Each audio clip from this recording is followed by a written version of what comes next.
Net आप सभी का स्वागत है रिडिस्कवर यूजीसी नेट चैनल में और मैं हूं आपके एजुकेटर रचना अग्रवाल। तो आज एक बहुत इम्पॉर्टेंट नोटिफिकेशन के बारे में डिस्कस करने आई हूं, जो है यूपी पीएससी के द्वारा असिस्टेंट प्रोफेसर की वैकेंसी आई है।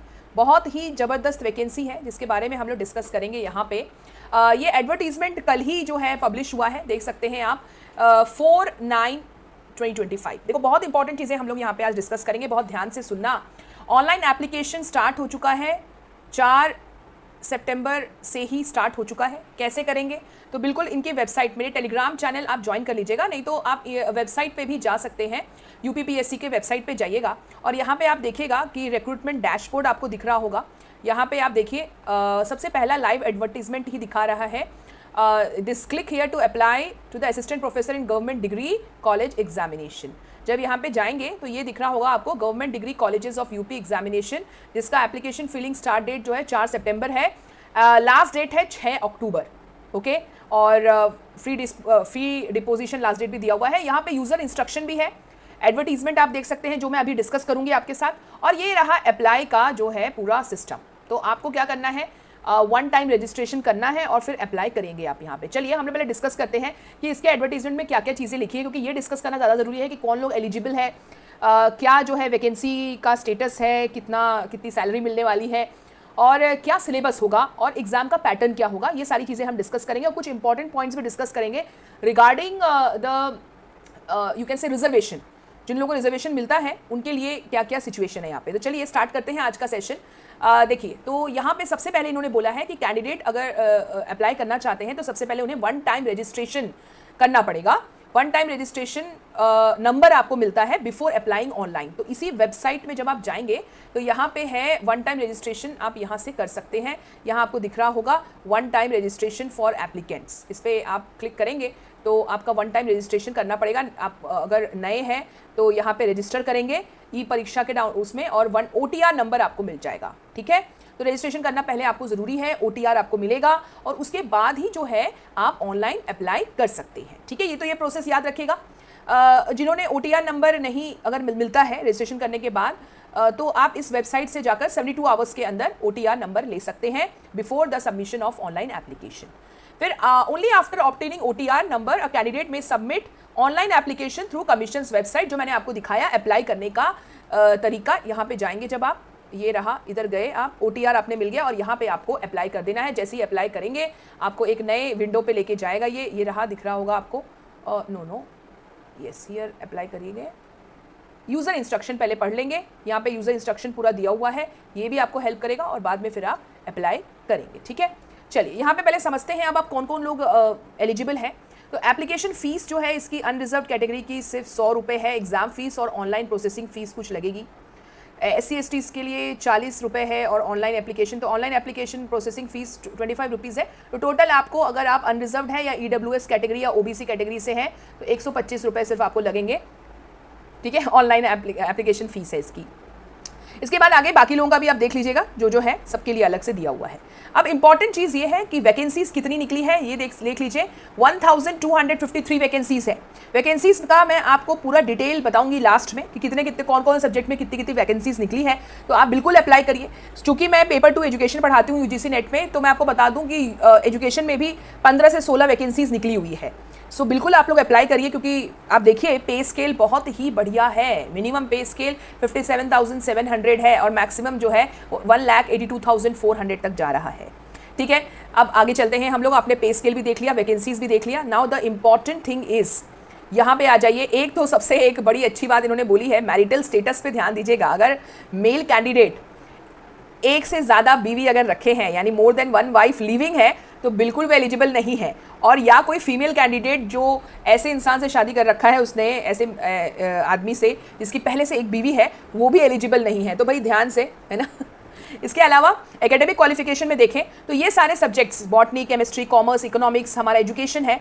English, geography, Hindi, history, home science, mathematics, military science में defence studies, philosophy, psychology, physical education, political science, Sanskrit, sociology, आप सब देख सकते हो, कंप्यूटर साइंस, पर्शियन, ये सारे के लिए एलिजिबिलिटी क्या है, या तो A या तो B। मतलब कहने का मतलब, आपको पहले A वाला पार्ट दिखाती हूँ। आपके अपने मास्टर्स डिग्री पे 55% मार्क्स होने ही चाहिए मिनिमम। ठीक है, इससे कम नहीं होना चाहिए। और साथ साथ आप यूजीसी नेट क्वालिफाइड हो, यूजीसी नेट क्वालिफाइड हो या फिर सेट एग्जाम या एसएलईटी एग्जाम आपका क्वालिफाई हो तो आप एलिजिबल हैं। या फिर अगर ये भी नहीं तो आप पीएचडी डिग्री आपको मिल रखी हो, पीएचडी डिग्री, लेकिन वो रेगुलर मोड से होना चाहिए और 2 एग्जामिनर, एक्सटर्नल एग्जामिनर आपके पीएचडी थीसिस को इवैल्यूएट किए हो, ओपन पीएचडी वाइवा आपने फेस किया हो, ये सारे कंडीशंस फुलफिल्ड है और आपको पीएचडी डिग्री मिल चुकी है, चाहे आप यूजीसी नेट क्वालिफाइड नहीं है तो भी आप एलिजिबल हैं ये एग्जाम देने के लिए। तो कहने का मतलब जो बच्चे मास्टर्स डिग्री है 55% कम से कम मार्क्स होना चाहिए, साथ में यूजीसी नेट क्वालिफाइड हो या सेट एग्जाम क्वालिफाइड हो। अगर यूजीसी नेट या सेट नहीं है लेकिन वो पीएचडी डिग्री उनके पास है तो वो भी एलिजिबल है इस एग्जाम के लिए, ठीक है। तो ये आपका ए एलिजिबिलिटी क्राइटेरिया है। या फिर बी है कि आप पीएचडी डिग्री किसी फॉरेन यूनिवर्सिटी टॉप 500 वाले जो वर्ल्ड यूनिवर्सिटी रैंकिंग है वहाँ से आपने अगर पीएचडी कर रखी है, जैसे कि क्यूएस वाला जो वर्ल्ड रैंकिंग होता है या टाइम्स हायर एजुकेशन या academic ranking of world universities या सांघाई वाले ऐसे यूनिवर्सिटी से आपने पीएचडी कर रखी है तो वो लोग भी एलिजिबल है, ठीक है। बाकी ड्राइंग, पेंटिंग, म्यूजिक, ज्ञान, वादन, तबला, इनके लिए भी अलग से एलिजिबिलिटी दी हुई है। आप ये आराम से पढ़िएगा तभी ही अप्लाई करना है आपको। अब एक इम्पॉर्टेंट जो है वो ये है कि यहाँ पे इन्होंने कुछ सब्जेक्ट्स के जो अंतः संबंध विषय होते हैं, जैसे मैं एग्जाम्पल आपको एजुकेशन का देती हूँ कि शिक्षा शास्त्र है, एजुकेशन में कई बच्चे एमए इन एजुकेशन करते हैं और कई लोग एमएड करते हैं। तो यहाँ पे खासा ध्यान देना है आपको कि एमए इन एजुकेशन वाले एलिजिबल नहीं है, यहाँ पे एमएड वाले ही एलिजिबल हैं। सो जिन बच्चों ने एमएड कर रखा है वही ये एग्जाम का फॉर्म फिल कर सकते हैं, ठीक है। इसी तरह से आप देख लीजिएगा आपके में भी ऐसे, जैसे इतिहास है तो उसमें आधुनिक इतिहास, मध्यकालीन, प्राचीन, पुरातत्व ये लोग कर सकते हैं। अंग्रेजी है, भाषा विज्ञान या अप्लाइड अंग्रेजी में भी कर रखा है आपने तो आप कर सकते हैं। इस तरह से जैसे गृह विज्ञान है, होम साइंस है, उसमें भी अलग अलग दिया हुआ है। राजनीति शास्त्र यानी पॉलिटिकल साइंस में लोक प्रशासन या अंतर्राष्ट्रीय संबंध, इनमें कोई डिग्री है आपका अंदर ही तो ये लोग एलिजिबल है, ओके। ऐसे ही वाणिज्य में भी दिया हुआ है, रसायन विज्ञान, वनस्पति, तो ये आप लोग ध्यान से देख लीजिएगा। बाकी जिसमें कोई नहीं लिखा है मतलब सिंपल आपकी डिग्री कंप्यूटर साइंस में है तो यू आर एलिजिबल, ओके। तो एजुकेशन का मैंने आपको बहुत क्लियर कर दिया है कि एमए इन एजुकेशन वाले अप्लाई नहीं कर पाएंगे, सिर्फ एमएड को ही इन्होंने कंसिडर किया है, ओके। इसके अलावा मैं आपको जो इम्पोर्टेंट है वो ये ध्यान देना है, खासकर जो लोग यूपी के हैं, उत्तर प्रदेश के हैं और अगर आप रिजर्वेशन कैटेगरी में आते हैं तो आपको प्रॉपर सर्टिफिकेट देना पड़ेगा। आपको सर्टिफिकेट बाद में जो है you have to submit to the commission. लेकिन जो लोग डोमिसाइल नहीं है यूपी के, यानी यूपी से बिलोंग नहीं करते, उनके लिए खासकर, क्योंकि यहाँ पे ही बड़ा कन्फ्यूजन होता है, ध्यान से सुनिएगा। The candidates who are not originally domicile of UP, belonging to SC, ST, OBC, EWS या फिर फ्रीडम फाइटर के डिपेंडेंट है, एक्स सर्विसमैन है या फिजिकली हैंडीकैप्ड है, are not entitled to the benefit of reservation या एज रिलैक्सेशन। तो अगर आप किसी और स्टेट में ओबीसी में आते हैं, SC, ST में आते हैं या किसी और रिजर्व कैटेगरी में जो भी है, आप यही एग्जाम देने जाएंगे तो यहाँ पे आपको रिजर्वेशन वाले एरिया में कंसीडर नहीं किया जाएगा। अब नाउ द क्वेश्चन अराइजेस कि अगर आपने यूजीसी नेट क्लियर किया है रिजर्वेशन में तो क्या ये आपको कंसिडर करेंगे? तो यहाँ पे मुझे कहीं भी ये क्लियरली आंसर नहीं मिला कि अगर यूजीसी नेट आपने कैटेगरी में अगर निकाला है नेट का एग्ज़ाम तो क्या ये उस नेट के एग्ज़ाम को कंसिडर करेंगे। तो this is a very big question mark है, यहाँ पे थोड़ा ध्यान से पढ़ना पड़ेगा आपको ये चीज़। लेकिन जो अनरिजर्व कैटेगरी के लिए हैं उनके लिए तो कोई दिक्कत ही नहीं है। और एक और चीज़ इंपॉर्टेंट है कि जो फीमेल कैंडिडेट है उनका याद रखिएगा कास्ट सर्टिफिकेट फादर साइड का ही वैलिड माना जाएगा। ऐसा नहीं कि आप अगर मान लीजिए जनरल कैटेगरी में हैं और आपकी शादी अगर किसी ओबीसी फैमिली में हुई है तो आप वो कास्ट सर्टिफिकेट बिल्कुल भी प्रेजेंट नहीं कर सकते। आपके फादर के साइड का जो कास्ट सर्टिफिकेट है वही वैलिड माना जाएगा। यहाँ पे ये चीज़ लिखा हुआ है, सो प्लीज़ थोड़ा सा ध्यान दीजिएगा इस चीज़ को। अब जो कैटेगरी वाले हैं उनके लिए थोड़ा ये सवाल है कि यूजीसी नेट अगर आपने क्लियर किया है तो क्या होगा। इस सवाल का जवाब मैं आपको ज़रूर दूंगी, थोड़ा मुझे भी देखने दीजिए, सर्च करने दीजिए, मैं बिल्कुल आपको शॉर्ट्स के माध्यम में आपके ये प्रॉब्लम का सोल्यूशन बता दूंगी। बाकी जो अनरिजर्व कैटेगरी के हैं वो ज़रूर अप्लाई कर लीजिए बिना सोचे समझे, चाहे आप यूपी के हो चाहे नहीं हो। अब आगे बढ़ते हैं हम लोग पैटर्न पे कि एग्जामिनेशन का पैटर्न क्या होने वाला है। बहुत ध्यान से समझिएगा। सबसे पहला जो आपका प्रारंभिक परीक्षा होगा, प्रिलिमिनरी एग्जामिनेशन, वो होने वाला है OMR पे और ऑब्जेक्टिव टाइप क्वेश्चंस आएगा, वस्तुनिष्ठ परक। आप ध्यान से देखिएगा, यहाँ पे मैं इधर आपको yes, I hope this is visible to all of you. Objective type का क्वेश्चन है, एक ही प्रश्न पत्र है, कितने टोटल नंबर ऑफ क्वेश्चन है 120 120 में से 30 क्वेश्चन आपके सामान्य विज्ञान पे होंगे, सामान्य अध्ययन यानी जनरल नॉलेज पे, जो कि उत्तर प्रदेश से रिलेटेड बहुत सारे क्वेश्चंस हो सकते हैं। तो 30 क्वेश्चंस आपके सामान्य अध्ययन पे होंगे और बाकी के जो 90 क्वेश्चन है वो जो आपने सब्जेक्ट जिसमें आप देने वाले, जैसे एजुकेशन वाले बच्चे हैं तो एजुकेशन के क्वेश्चंस पूछे जाएंगे ऑब्जेक्टिव। 2 घंटे का टाइम होगा, कोई टेंशन नहीं है। जो आपके अगर यूजीसी नेट का भी एग्जाम देखें तो पेपर 2 के लिए आपको 2 घंटा मिलता ही है। तो ये प्रारंभिक है। आप प्रारंभिक प्रिलिमिनरी एग्जामिनेशन में पास कर जाएंगे तो अब आपको लिखित परीक्षा देनी पड़ेगी। ये डेट और टाइम वो बताएंगे, ठीक है। अभी तक तो कोई डेट रिलीज नहीं किया है, इवन प्रिलिमिनरी का भी नहीं किया है, सिर्फ फॉर्म का रिलीज डेट आया है कि 16 अक्टूबर जो है वो 16 अक्टूबर नहीं, आई थिंक अक्टूबर में it is the last date is there. कहाँ था? यस 6 अक्टूबर लास्ट डेट है, तो जल्दी से जल्दी भर लें।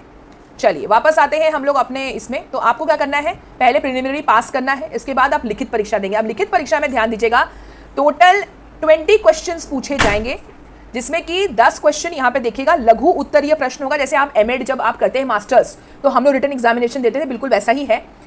10 क्वेश्चंस छोटे होंगे जो 8 अंक के होंगे, 125 शब्द आपको लिखने होंगे, मतलब मुश्किल से 1 पेज आप लिखेंगे, उतना तो आ ही जाता है। अगर एक लाइन में भी अगर आप 6 शब्द लिखते हैं तो देख लीजिए आप कितना लाइन में कर लोगे, 125 वर्ड्स है ना। तो मतलब आप समझो 1 पेज के बराबर। तो 8 अंक के होंगे आपके ये 10 क्वेश्चन, और 10 क्वेश्चन होंगे जो 12 मार्क्स के होंगे, जिसमें 200 शब्द लिखना पड़ेगा, यानी 2 पेज आप ले लीजिए। तो 2 भाग में विभाजित होगा, जिसमें 10 क्वेश्चन 8 मार्क के और 10 क्वेश्चन 12 मार्क के होंगे, यानी कि सब्जेक्टिव टाइप है ना, ट्रेडिशनल जो हमारा होता है। तो इसकी तैयारी भी करनी पड़ेगी आपको, अगर आपका प्रीलिम्स निकल जाता है तो 3 घंटे का पेपर होगा। सिर्फ यही नहीं, 3rd फेज आपका होगा साक्षात्कार यानी इंटरव्यू, 25 अंक का होगा, तो ये भी जोड़ा जाएगा और वहाँ पे आपको नॉर्मल क्वेश्चन जो आपके सब्जेक्ट से रिलेटेड है वो सारी चीज़ें की पूछी जाएगी। यहाँ पे इन्होंने जो जनरल स्टडीज़ था प्रीलिम्स में, यहाँ पे हमने देखा था सामान्य अध्ययन जिसके 30 प्रश्न आने वाले थे, उसका भी उन्होंने यहाँ पे दे रखा है क्या क्या पूछा जा सकता है। जनरल साइंस से क्वेश्चन, नेशनल और इंटरनेशनल इंपॉर्टेंस के करंट इवेंट यानी जो अभी अफेयर्स जनरल नॉलेज है आपका, करंट अफेयर्स है, history of India, Indian national movement के बारे में। आप लोग higher education paper 1 UGC NET की पेपर 1 की तैयारी करते हैं तो बहुत सारे वहाँ पे मूवमेंट भी पढ़ रहे हैं, कमीशन कमिटीज पढ़ रहे हैं, Indian polity, economy, geography, mental ability और स्टैटिस्टिकल डेटा एनालिसिस यानी रिसर्च एप्टीट्यूड का स्टैटिस्टिकल डेटा एनालिसिस। तो इसमें लिखा ही है साफ साफ कि candidates are expected to have general awareness about the above topics with reference to Uttar Pradesh. 30 marks का ही है, इसकी टेंशन ज़्यादा नहीं लेनी, थोड़ा सा हम लोग देख लेंगे क्या हो सकता है। लेकिन मेन है आप प्रीलिम्स के जो 30 मार्क्स नहीं बोलूँगी, 30 क्वेश्चंस ये होंगे, ये है। और 90 क्वेश्चंस जो आपके सब्जेक्ट से आने वाला है, इस पे खास ध्यान दीजिए, खास ध्यान आपको इसी पे देना है। यहाँ पे अगर आप मार्क्स गेन कर लेते हैं तो ज़्यादा चांस है कि आपका प्रीलिम्स पास हो जाएगा। गोल्डन अपॉर्चुनिटी है डियर स्टूडेंट्स। अब हम चलते हैं सीधे, मैं एजुकेशन की हूँ तो एजुकेशन का अगर आपको मैं सिलेबस दिखाऊं तो पूरा का पूरा यूजीसी नेट का सिलेबस है, पूरा का पूरा यूजीसी नेट। देख लीजिए, UGC unit 1 philosophical and sociological foundation of education, unit 2 history politics, unit 3 learner and learning process, then teacher and teacher education, then curriculum studies, educational research. आप देख सकते हैं सब वही है, पूरा का पूरा syllabus, pedagogy, andragogy, technology and education, then unit 9 management वाला और 10 इंक्लूसिव एजुकेशन। कहने का मतलब ये है यूजीसी नेट पेपर 2 की तैयारी कर रहे हैं, आपका प्रीलिम्स निकल जाएगा, कोई दिक्कत नहीं होने वाली है। मुझसे पढ़ रहे हो, मैं तो पढ़ा ही रही हूँ आप सभी को, ठीक है, अच्छे से। तो यहाँ पे जो है पूरा टॉपिक वही है, पूरा सब टॉपिक्स भी वही है, मैंने अच्छे से देख लिया है। और अगर आप वैकेंसीज देखें तो सीधे आप वैकेंसी वाले इसमें जाएंगे, देख लीजिए आपके अपने सब्जेक्ट की वैकेंसी। अगर मैं एजुकेशन की दिखाऊं तो 14 वैकेंसीज है, आपको भाई एक ही सीट लेना है। अनरिजर्व्ड में 8 वैकेंसी है, जिसमें कि विमेन को 2 सीट रिजर्व करके रखा है, क्या पता आप ही का नाम लिखा हो, है ना। एससीज में 2 है, ओबीसी में 3 और ईडब्ल्यूएस में 1। तो एजुकेशन वाले बिल्कुल ट्राई कर सकते हैं, छोड़ना नहीं है ये मौका। बाकी सब्जेक्ट्स भी देख लीजिए, जैसे साइकोलॉजी में अच्छा खासा निकला हुआ है, देखिए if you can see. Commerce में तो 157 वैकेंसीज है, तो कॉमर्स वाले बच्चे बिल्कुल तैयारी कर सकते हैं। कंप्यूटर साइंस तो एक ही है, साइकोलॉजी में भी 31 है, पॉलिटिकल साइंस 57। सो अच्छे अच्छे जो अपने मेजर सब्जेक्ट्स हैं उसमें वैकेंसीज अच्छी हैं। इंग्लिश में 92 वैकेंसीज बहुत ज़्यादा होता है, सो बिल्कुल मौका छोड़ना नहीं है आप लोगों को, ट्राई करते रहिए। अब मैम कैसे हेल्प करेंगे आप तैयारी में, तो मैं आपको बता दूं कि अगर आप देखेंगे तो मेरे चैनल रीडिस्कवर एजुकेशन में जाइएगा। ये रिकॉर्डेड बैच आप ही लोगों के लिए मैंने लॉन्च किया था।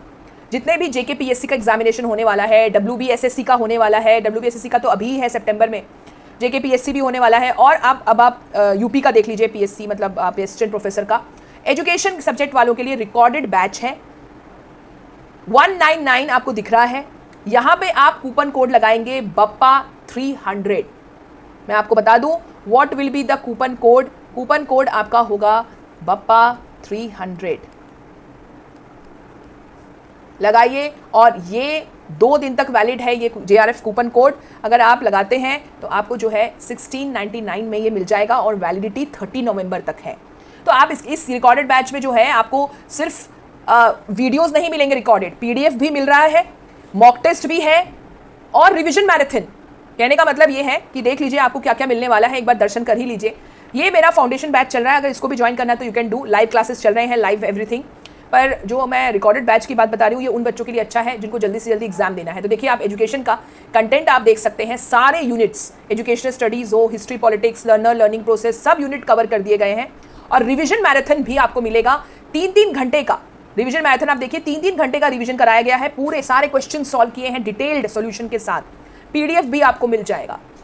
सो फुल तैयारी हो रही है। इस बैच को आप ज़रूर इसका फ़ायदा उठाइए, इसको लेने की कोशिश करेगा।